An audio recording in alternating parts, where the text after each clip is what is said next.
பீமனும் திரௌபதியும் புனிதமான இடமாக கருதப்படும் பத்ரிகாஷ்டம வனத்தில் நடமாடும் பொழுது திரௌபதியின் பாதங்களுக்கு அருகில் விண்ணுலக பூவான சௌகந்திகா என்ற அழகிய மனமிக்க மலர் விழுந்தது. அதன் அழகு மற்றும் நறுமணத்தால் வசீகரிக்கப்பட்ட திரௌபதி அந்த மலரை இன்னும் அதிகமாக விரும்பினாள்.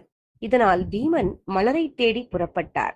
காட்டு மிருகங்கள் மற்றும் அசுரர்களுடன் பல சாகச நிகழ்வுகளுக்கு பிறகு பீமன் கந்தமாதன மலையை வந்தடைந்தார். அங்கு சௌகந்திகா மலர் நிறைந்த குளத்தை கண்டார். அந்த தோட்டமும் குளமும் செல்வத்தின் அதிபதியான குபேரனுடையது.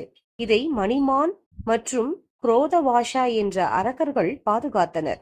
கடுமையான போருக்கு பிறகு பீமன் காவலர்களை வெற்றி பெற்று சௌகந்திகா மலருடன் திரௌபதியிடம் திரும்பினான். ஹம்பியில் உள்ள பீமனின் நுழைவாயிலின் அடிவாரத்தில் திரௌபதி விரும்பிய விண்ணுலக பூவான சௌகந்திகாவுடன் பீமன் திரும்பும் சிற்பம் ஒன்று உள்ளது.